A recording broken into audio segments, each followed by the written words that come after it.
This is a story that will leave you baffled, astonished, proud, and scared. We will take a look at the incredible courage of a little girl who put an end to the torment of a Texas serial killer.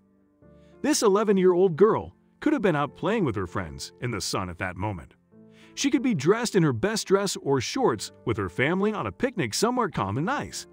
She could have been in a Sunday school class. Instead, she was bravely sitting in a courtroom. A few moments after everyone was seated in the court, a pale, short-haired man with a blue tattoo around his ear made his entrance. He was the most awaited person of the day, was the reason so many people turned up to the courtroom. Dressed in blue pants and a white shirt, he had the looks of everything but a serial killer. Looking at Tommy Lynn Sells, you would not think for a second that he was a killer. We usually expect killers to dress casually and look tough and criminal. Tommy, however, decided otherwise. He wanted to leave an impact on his court stay with his looks, and he did indeed. He looked like he could have been one of the lawyers. As he made his grand entry, Sells kept looking at Crystal, the girl he took for dead. Crystal managed to survive, and she was the one responsible for him being there. He forever regret the day that he let this girl take a long look at his face. Sells had a great big hit in television news, making news of his arrest the big news. He was slowly becoming a nationally known serial killer for all the atrocities he has committed. Before he decided to shift his life goals to taking people's lives, he used to be one of those guys who stood by the road with signs like, "We'll work for food." The New Year's Eve murder of Kaylene Harris are the reason he was at court that day. The little Kaylene, aged 13, had her life and dreams taken away from her brutally. The killer broke into the girl's room at night and covered her mouth so she couldn't make a sound as he attempted to rape her, a rape that ended not only taking the girl's innocence, but her life as well. In a failed attempt to defend herself, Kaylene refused to cooperate and surrendered her rapist. Furious from the resistance he was getting, Sells stabbed her 16 times to death. Before he left, he sliced Crystal's throat, the girl who was testifying against him that day, and left her for dead. Who could ever know that a simple sleepover among kids would end up so violently? On the night of 30th December 1999, Crystal, age 10, together with her sister Mark Searles, 7, went to their close friend's place, Katie Harris Place, for a pajama party among girls. Katie's father was out of town, and her 14-year-old brother was to sleep in his room, and her 12-year-old sister would be sleeping with her mother. The new millennium was only a day away, and everyone was so excited about the New Year's celebration. Earlier that day, during a casual conversation, the two sisters got into an argument that made some tension between them. Crystal was mad at her sister Mark. She kept her out of the sleepover and insisted that she sleeps alone in the guest room. Katie would share the bunk bed with Crystal, her best friend. Mark was upset about what her sister had done. She was going to spend the night lonely in the single room, while her sister and her friend would be having fun. The sisters' argument saved her life. If Mark had slept with the best friends in their room, she would probably share Crystal's fate. The night was quiet and peaceful. As the girls slept peacefully, the clock passed midnight, and it was now New Year's Eve.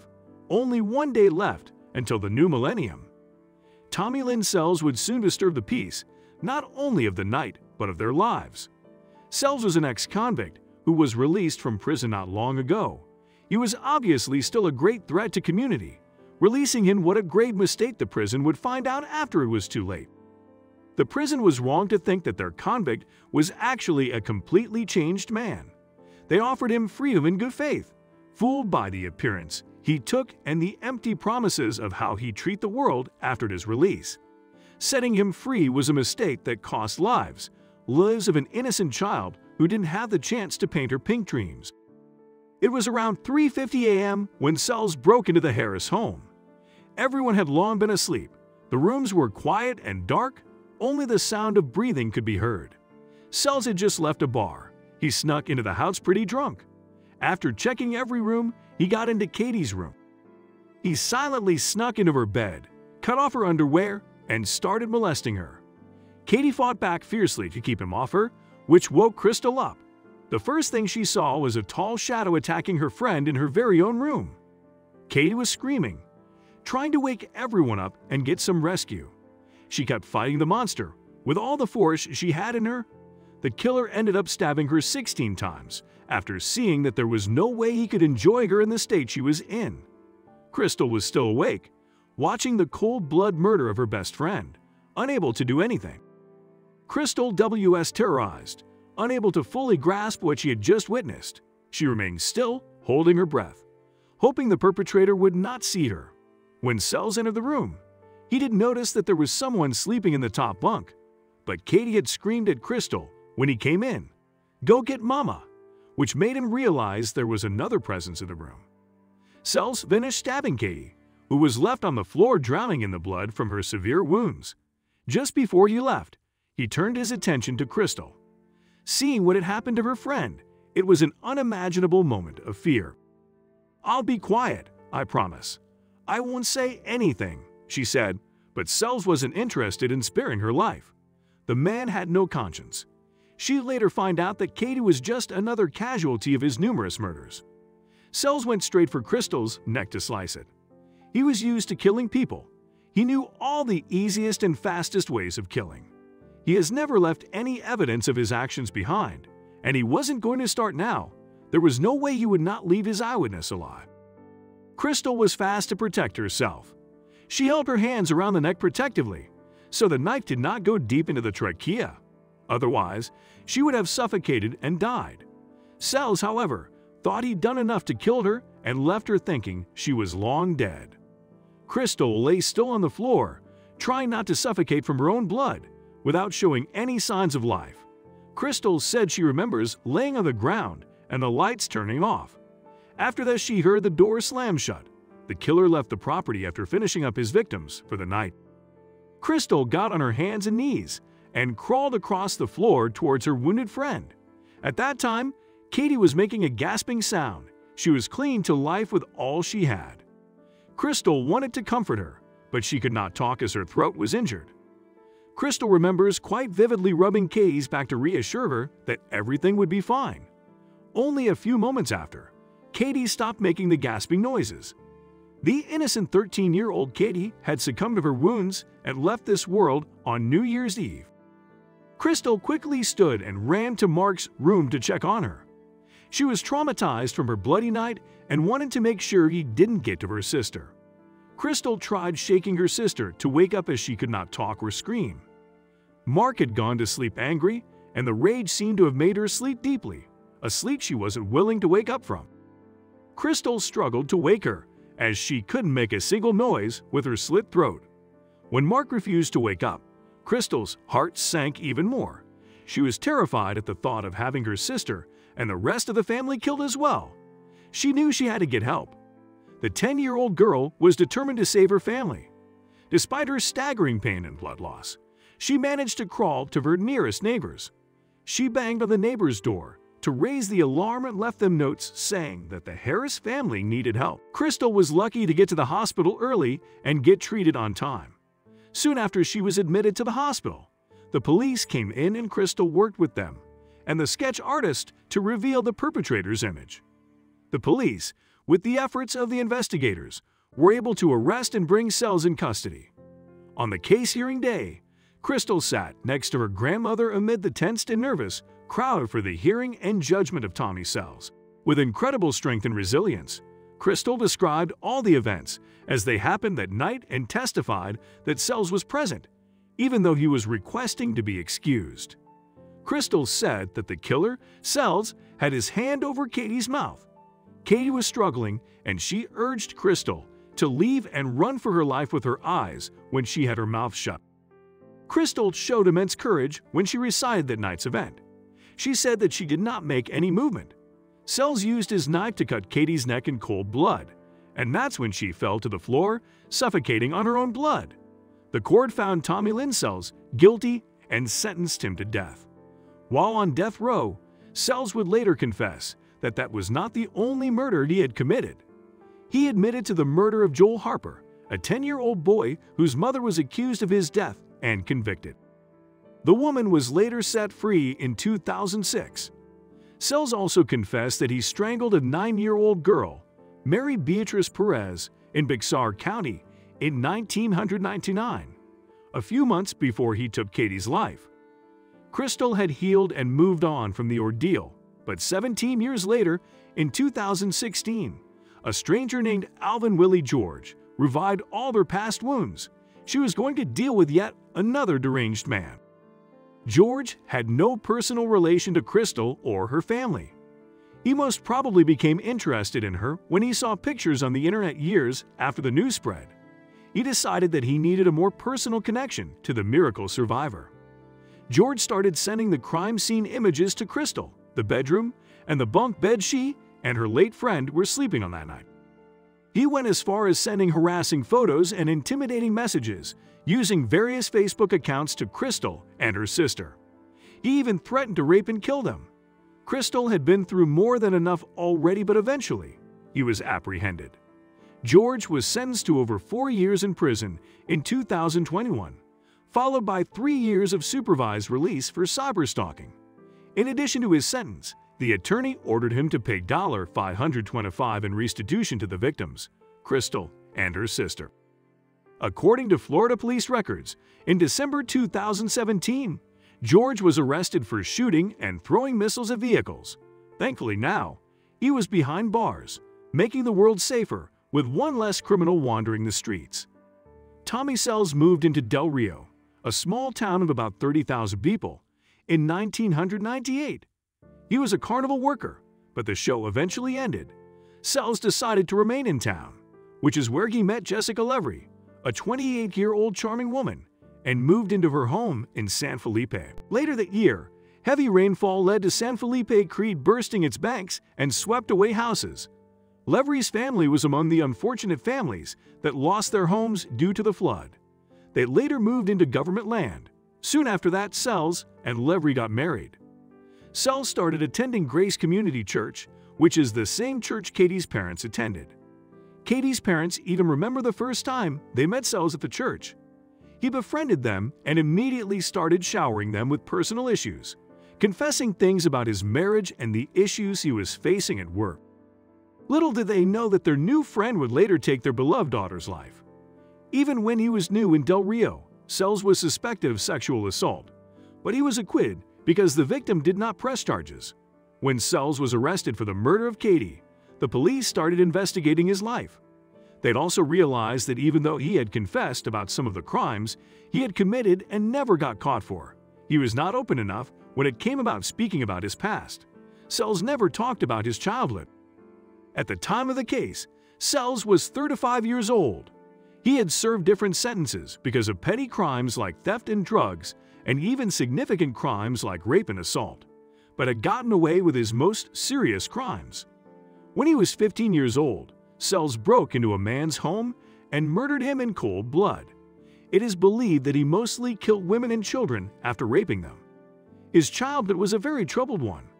He never had a stable life, and even when he was a teen to his late 20s, he only took transitional jobs. Even the carnival job he had when he moved to Del Rio was not permanent. Sells is also believed to be responsible for the death of Ina and Willie Court, a mother and son. He was accused of the death of the two because he had actually met them at the carnival he was working at. However, the family has not yet gotten justice. It is one of the many cases Sells could get away from with no sentence. During his imprisonment for theft, Sells was diagnosed with personality disorder and substance use disorder. This also included dependence on alcohol, opioids, and amphetamines. In 1992, Sells was a homeless man, living in ragged clothes under bridges, begging for food to sustain his skinny body. He would stand under a viaduct with a sign written, "We'll work for food." A 19-year-old girl was kind to Sells, and she offered him food. The young woman told Sells to wait outside as she prepared him something to eat. Sells entered the room, forcefully holding a knife. He trapped the good young woman in her bedroom, raped and stabbed her 18 times to death. The young woman fought back with everything she could lay her hands on, but Sells was too strong for her. As if the stabbing was not enough, he further bludgeoned the young woman with a stool. The case was reported and Sells was charged, but he was able to secure a plea deal that led him to serve only 5 years in jail. The killer met a woman in prison, and when he was released in 1997, they got married.